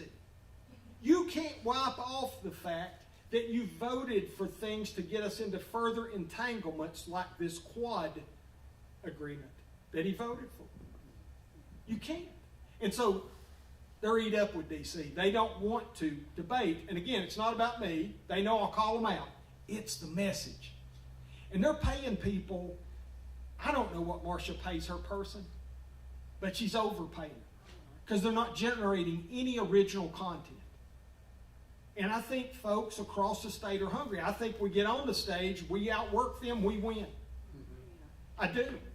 Because I think we're willing to talk about things they won't talk about. And I think that we have solutions for things they won't talk about. I actually think, brothers and sisters, some of y'all like for me to argue with you. Because I think you're sick of weak men that will stand here and pander for your vote and take anything you'll throw. I won't do that. I'll argue. I think that's important. I think you're sick of sending weak men and compromised women. So with all that, here's the funny part. The friend of mine now, we met at a big thing, first time I was in Memphis, and we met at some venue there in, I don't even remember, Germantown, I guess it was. And it went late with some questions, and they got up and left, right? Which is fine, you know, no offense on my part. And I saw them the next morning, big VFW thing we're doing, because I'm at the VFW thing speaking. And I told him, I said, hey, brother, I'm sorry you had to leave last night. He said, Monty, he said, I thought I could listen longer than you could talk. I was wrong. Is this okay? And like I said, I appreciate that about you. My total end to that question is, right now it appears that there is not a Republican primary gubernatorial debate that is going to occur in any large venue. And so if there was an organization such as TCGC that would offer up to sponsor a Tennessee Republican gubernatorial debate, would you immediately? Yeah. Roger. Yes, absolutely. We will be getting on that for you, And sir. I think if you talk to Dave Vance and some of the folks out in Middle and West Tennessee, they're already working on a date for that out there. I think you're going to see that the Libertarian Party is going to do something along the same lines. I think. And will you get those folks out? I don't know. The whole Joe Biden basement strategies, one of them's applying now. She's not going to come out of the basement. Yeah, I am not sure that Marcia will step up to it. Maybe John Rose, but Well, I think we all know. Congressman Rose put out the I Ain't Scared video. Remember that? Did you all see it? I do not. Oh, yeah, it was one of the first mailers he sent. He didn't say I ain't scared. He said, I never back down from a challenge. And so it's like 2 weeks later that Washington County calls and asks him for a debate. I'm all for doing the debate, and we can put empty chairs there. I think that worked really well for Clint Eastwood a few years ago. I'm okay with that. Empty chairs and show some videos. Yes. All right, I'm going to get on to our next question. Thank you, Monty. Yes. Hi, so I have a couple of questions. How are you practically insulated financially or otherwise from not falling prey to the status quo that currently exists? And if you're not doing a $500 or a $10,000 dinner plate, how are you competing with the other deeper pockets? And how do we mandate? That's 3 questions. So we better stop at 2. I'll forget the first 2, and you can hold that third. How's that? So first, I think it's a profane thing. One of the candidates has said that he'll spend $25 million of his own money to win the election. I wouldn't vote for him for that reason, number one. And it really comes down to this. If you're okay with the person that can spend the most, that's what you're going to get, because they will spend it, and they've got money coming in. Financial insulation, I haven't taken any PAC money. I think if you look at Tennessee stands, I might be like a .001, and I think Gary Humble probably, that was local Republican Party. I had one Republican Party donate some money. I don't think that's PAC money. But we raised, in just being a state rep, most of it was mine. I did have people come in. I can't fund, I'm not going to fund the full governor's election. Y'all going to have to put some skin in the game. And if you're scared to death about where the state's going, you'll give a little if you've got it. More importantly, you'll volunteer and you'll invest your time, maybe some money too, but invest your time to getting on the phone. Empty your contact list. Hey, I listened to this old Fritts boy, and he's speaking a message I think's different. I'm sick of career politicians. How about we give him a try? I really think that's a part of it, that investment. And of course, then I've already asked for the prayer part. So it's very much about you being a VIP and volunteering to be part of this Team Liberty thing, all y'all. We need foot soldiers. And those foot soldiers need to be lighting the phones up, calling everybody you know in your address book and sending out emails. And trying everything you can to help me get my word out. I promise you I'm doing that. 6 days a week, I'm somewhere 1, 2, 3, or 4 times every day. If you follow on Twitter or Facebook or Instagram or whatever platforms we're using, you'll see that we're well canvassed in the state. I'm out working the other folks and doing this. And so I think that's part of the solution. And then the last two words that I'll offer, again, I've probably been too preachy tonight for some of y'all. I want to apologize for that. I just recognize it. But the other things I would offer is but God. I really believe that the Lord owns the cattle of 1,000 hills. His word says it. And I think that if indeed I'm called, I am, I promise you, then for that purpose, you know, it may be that he runs me and I just get 2 votes. If I get less than 2 votes, I'm going to be ticked off at my wife of 41 years. And my buddy, who I think likes a brother, who's sitting here with us, so I should get at least 3. But I think we've all seen how the country goes, and I think getting that word out and getting your help to call the folks that you know and say, hey, you need to have this old boy. He come and spoke to us. He talked us to death for 2 hours in Hawkins County. Go listen to him. Get him on your schedule. So that's the first 2 questions. What was your third? How do we mandate a breakdown of the property taxes to see where that's going, and also the $60 million plus debt and how that all evolved or where that resides? So 2 things there. One is you can go to a county commission meeting. Your county commission meetings here in Hawkins County are like mine in Roane County. And I can tell you that the county budget, 61% of it in Roane County goes to education. 61%. And the rest of that's distributed out in Roane County on Sheriff's Department, some Department of Health cost, administrative functions of courts and things like that. But most of it's education. I would imagine you'll find most of it's in education in most counties. At a state level, it's not debt, it's budget. Because if you say debt, somebody will correct you. Now, the truth is, because I said quote unquote balanced, is because we're using federal dollars to balance the budget. And there are dollars that are coming in from the federal government that often are not specifically appropriated by the Tennessee General Assembly, and our Constitution requires that. And so some of us have begun to ask that question. Bud Halsey up in Sullivan County has been leading that charge to help get to the answer of those.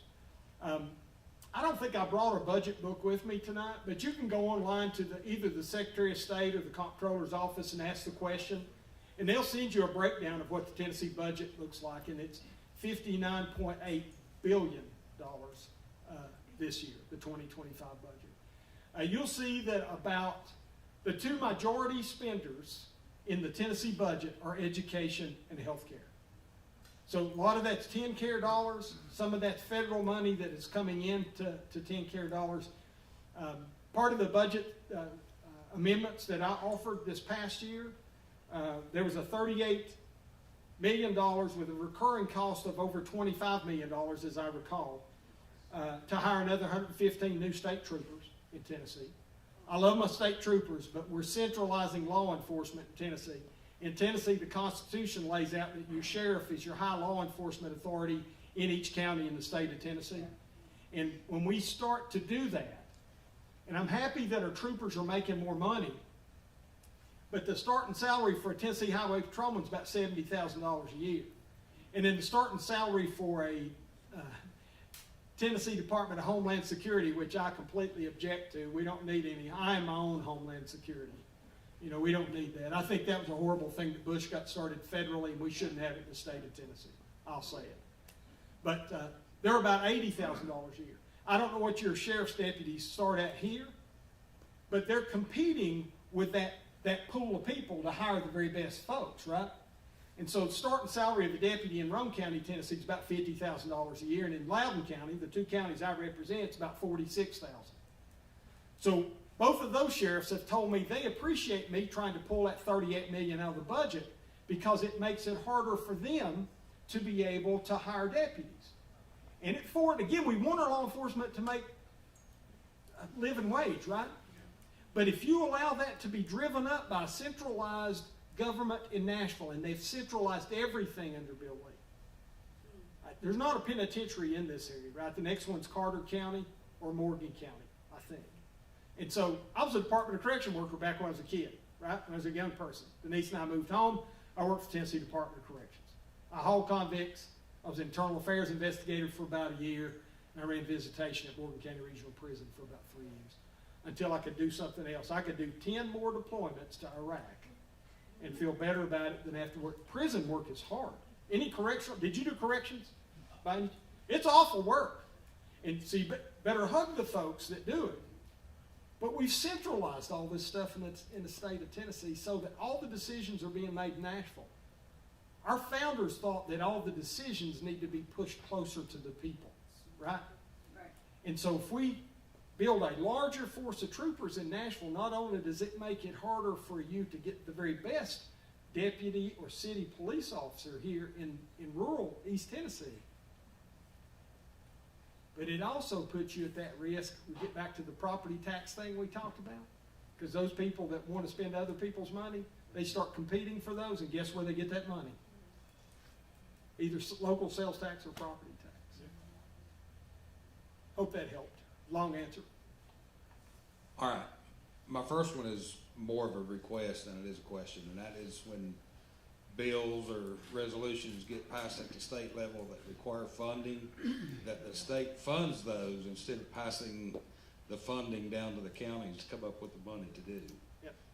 And I guess the question, we've already touched a little bit on education with the voucher program. I just wanted, just curious what your stance is on the thing that's been discussed now with the possibility of not requiring teachers to be educated and certified. So you talked about the comment that come from the Speaker of the House about reducing that. I think lowering the standard is not the answer. I think understanding that some of that last 30 hours may be onerous right now to be able to qualify. We have veterans. One of the bills that I passed probably my first or second year was we were giving labor unions and skilled craftsmen, tradesmen and women the ability to go in and teach in a CTE course with a much quicker bridge to get them there. Because lots of people gotten out of whatever their career was and they want to go back and give back by teaching in a trade school, right? But they still had to be a certified teacher. I think it's 30 hours that they had to take. We did the same thing for the veterans, because I've worked around a bunch of Navy nukes in my life. I can tell you, you won't find much better electrician than someone who's been an electrician in the Navy, in my opinion. So if we want to teach those skills in schools, a retired submariner or somebody that's been on the carrier is a good person to do that. Let's give them a quicker pathway to get in that. We did that. That's much different than saying we're going to reduce from a bachelor's degree to an associate's degree, which is kind of what I understood Cameron to be talking about. I don't know who gave him that idea. I don't think that's a very good idea. I voted against the vouchers. You know, there's also, rumor has it, that right now there's 20,000 of those vouchers given out each year. You know what they call them in West Tennessee? School stamps. Kind of like food stamps, right? And that hasn't worked out well for us in America. Food stamps haven't. School stamps aren't going to either. But there's rumor that they're going to double that number we'll try to double that number from 20,000 to 40,000. Right now, by some estimates, in 4 to 5 years, those 20,000 kids will cost us $1 billion to provide those vouchers. Let that sink in. $1 billion. It was completely, you know, I could say more. I'm here in Northeast Tennessee. I don't know how much Yarles County was hit by Helene, but there were lots of folks in Unicoi and Johnson County and Carter County that were hit hard, and Greene County that were hit hard by it, and lost everything. And we did a special session in the middle of the governor called a special session in the middle of the session to pass something that I will argue is unconstitutional. Not an attorney, but I think the words are clear. It's unconstitutional to do what we did. But they held it hostage because we considered 4 general bills during that 3-day special session, and one of them was the vouchers. And then you had to vote the budget for all of them. So if you voted no on the voucher budget, you had to vote against sending money to Upper East Tennessee to help. Yes. Did you all not know that? Oh, yeah. Yeah. Horrible thing. Gutless thing for the current governor to do that. I'll tell you, I voted against all of it. I wasn't going to be forced or pressured to do that. I voted against all of it. Hope I answered your question. Thank you, Monty. Yep, so I think I'm going to have the last couple questions, and then I'll close us out, if that sounds good. So my last couple questions. I heard you say that you have not taken any committee fundraising. Does that include APAC? Oh, yeah. Okay, yeah, so what I said is I hadn't taken any political PAC, action. PAC. Yeah, and I haven't taken any money from APAC. No. Okay, yep, I was curious about APAC. My second question is, so I am a fan of precious metals, gold and silver, and a lot of our members have met Catherine Austin Fitts. She came to our county and spoke and had some wonderful things to say about gold, and that Texas is even having their own reserve going on in Texas, and that Tennessee was kind of deliberating on joining into a regional type gold reserve, using gold as currency type situation. Could you speak on that a little bit? Yeah, I think that was part of the question. I think somebody asked a little bit earlier. Bud Holsey's carried a bill similar to that for, I think, 9 years in a row. And it wasn't specifically a replacement currency, but it was to set up the ability to put precious metals in so that you would have a way into that. And that was the one that was going to set the, what do we call a place where coins are made? Mint, thank you, in Greenville. And I think it had the 4 metals, gold, silver, palladium, and platinum, I think were the 4 metals that were in that piece of legislation. There's another one coming this year. The administration's probably fought against that. I'll let Bud speak his own words. Here's my opinion. Probably had the treasurer fight against that bill for the state. We've become accustomed to just doing what we've always done, and we need to think a little bit differently to move forward. I do think, and I may have said this earlier, that even if we had the mint, and even if we had the on the books to have the gold and silver and everything now, if indeed we fall off this fiscal cliff, it is not going to be the sole rescue, right? Because I think things will get so chaotic so quickly that that may offer an option, but we really need to be pushing back on these federal folks that keep spending our money. You all realize that Senator Blackburn this year, in 2025, would not vote to cap the federal debt nor the deficit. Did you all realize that? No.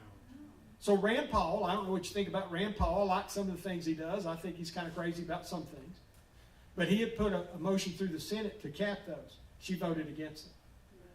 You know that during this one big beautiful bill thing, which I don't know if it was as beautiful as what everybody says it was, but there was this whole battle between that and then the restarting of the government, right? You've heard about all that. We were out for 40 some odd days, which is, I think, is completely unacceptable.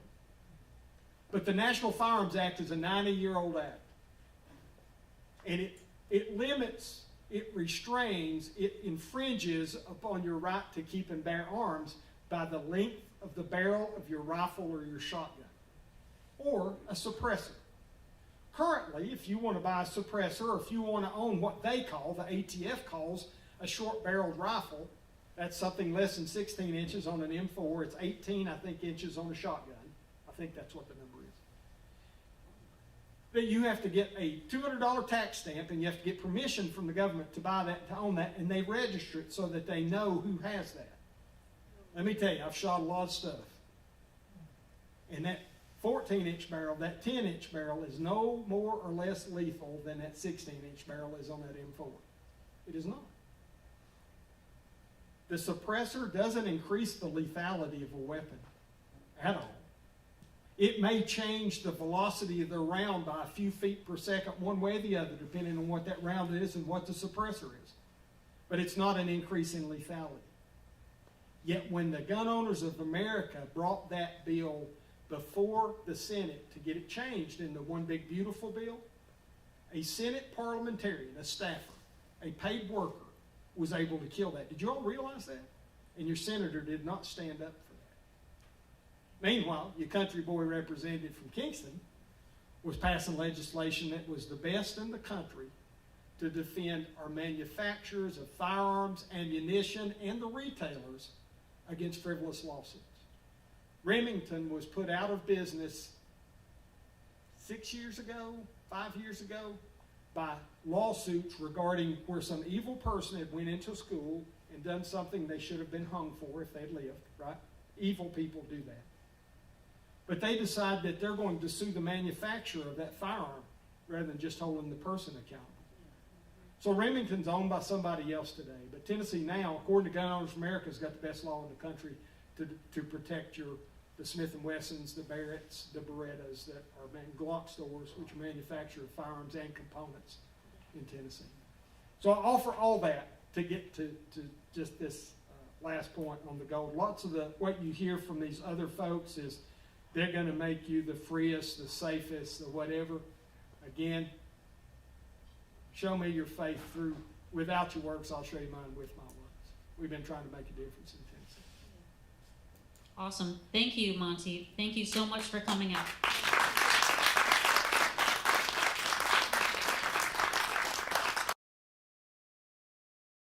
Up, I want to recognize Volunteer High School Broadcasting Team for coming out here.